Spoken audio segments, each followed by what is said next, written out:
Dana White was just asked directly which fight fell through for the UFC White House card, and he confirmed it was not Jon Jones. In a UFC 326 post-fight presser, White revealed the UFC had a brief conversation with Jones about the potential main event matchup against Alex Pereira, but he made it clear the canceled bout was someone else. He refused to name the fighter or give details, saying things that happened during negotiations shouldn't be said out loud right now. The comment keeps the mystery alive while ruling out the biggest rumored fight. Interestingly, both Ilia Topuria and Jon Jones's manager, Malki Kawa, tweeted yesterday about crazy negotiations going on all night. Fans immediately connected the dots, speculating the scrapped fight was either Topuria versus Islam Makhachev, a welterweight title clash that many thought could headline or co-main, or something tied to Jones despite White's denial. The leading theory online is that the UFC pushed hard for Ilia versus Islam as a massive draw for the limited 6-fight card, but the sides couldn't agree on terms, money, or timing. Let's roll the clip of Dana addressing the question ruling out Jones and keeping the details under wraps.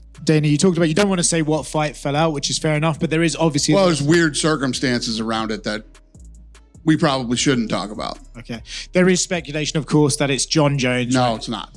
Was Jon ever, which I told you guys 100,000 times, was Jon Jones even remotely in my mind to fight at the White House. Some guy with, meta glasses on filmed him talking about his hips, that his hips are so bad. And I don't know if you guys saw that flag football game where he can barely run.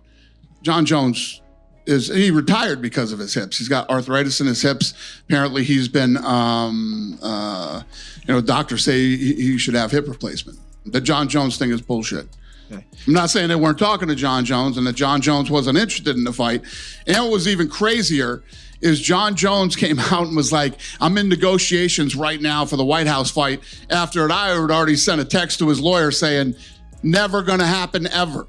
Charles Oliveira just called out both Nate Diaz and Conor McGregor after a dominant wrestling-heavy masterclass to win the BMF title over Max Holloway last night, and the fallout is already shaking up the lightweight division. Conor McGregor wasted no time on X tweeting that he's down to fight Oliveira next, clearly eyeing the fresh BMF belt holder as his return opponent after years away. In the post-fight presser, Charles fired back with even bigger energy, saying he's ready for both McGregor and Nate Diaz on the same night if the UFC wants to make it happen. He told them to do 170 if they want, it doesn't matter, and even floated a Grand Prix style setup, put 2 fights on the same day and see what happens. Ariel Helwani addressed the rumors head on, saying it's no secret the UFC was heavily looking at McGregor facing the winner of the Oliveira-Holloway BMF bout. But after Charles's performance, where he controlled Max with takedowns, top pressure, and ground dominance, Helwani believes Oliveira may have priced himself out of that Conor fight. The BMF win keeps Oliveira in the title conversation at 155, but his ground-heavy showing shifted the narrative fast. I said a million times, Conor was not in the running for the White House. They have to make money off of Conor McGregor. They can't make money off of him fighting at the White House.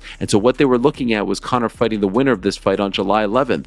After that performance, do you think that Charles Oliveira took himself out of the running for that fight because it just wasn't fan-friendly? I mean, he's 100% out of the running for that fight, because if he could do that to Max Holloway in a sustained 25-minute effort like that, it's just, I can't imagine a guy coming back from 5-year absence who actually you're dealing with his one vulnerability that was kind of a known vulnerability of going to the mat. You're 100% right. I mean, honestly, Michael Chandler was the fight.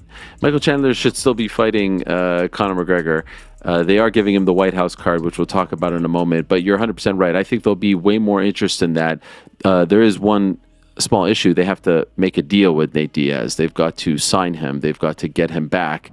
Dana White just addressed the ongoing situation with Khamzat Chimaev, confirming that the middleweight champion is dealing with some personal problems right now, which is why he's not competing on the UFC White House card on June 14th. In a recent press conference, White made it clear the issue isn't about Chimaev being unable to enter the United States. His past travel restrictions tied to connections with Chechen leader Ramzan Kadyrov were resolved years ago, allowing him to compete compete and win the belt at UFC 319 in Chicago. Fans had speculated political reasons or President Trump's preferences might have blocked Chimaev due to his Chechen roots, especially since many expected a high-profile Khamzat versus Sean Strickland matchup to headline or feature prominently on the patriotic event. But Dana shut that down, saying it's not a visa or entry problem at all. Instead, he acknowledged Chimaev is going through personal troubles that are keeping him sidelined for the time being. This comes after months of inactivity since he captured the middleweight title in August 2025 without a defense. Fueling frustration among contenders like Sean Strickland, White has repeatedly pushed for Chimaev to defend at 185 before any talk of moving up, but personal issues appear to be the real holdup right now. Let's dive into what Dana White had to say.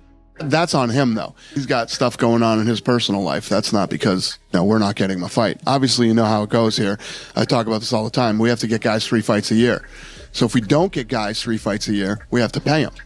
But the only way that wouldn't happen is if they have personal stuff going on. Can he fight on U.S. soil right now? Sure. Okay, so there's no issues there in terms of hurdles. No.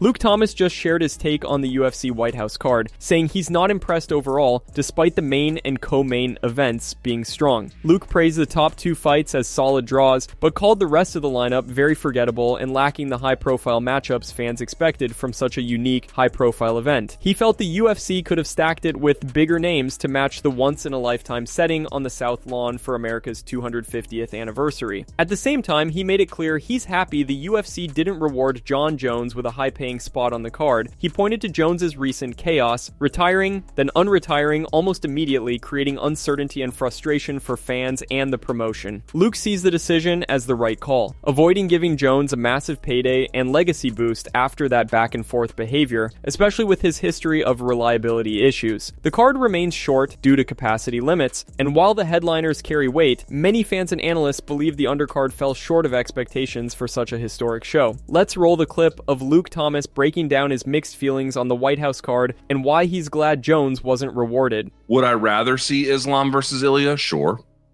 Would I rather see Ilya versus Arman? Yes.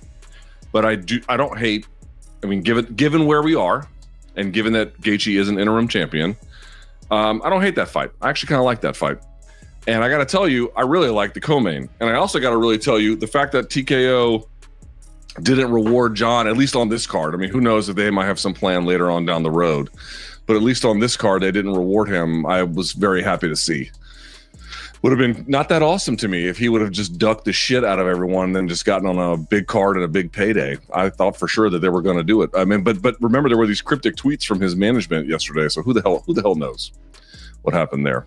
But I'll say this: main and co-main, I like the main and co-main. I think the rest of that card is very forgettable. It's 6 fights, 2 at the top I think are really good, and then the rest are. That's it from MMA Psycho. Thanks for watching. Don't forget to leave a like and subscribe for daily MMA news.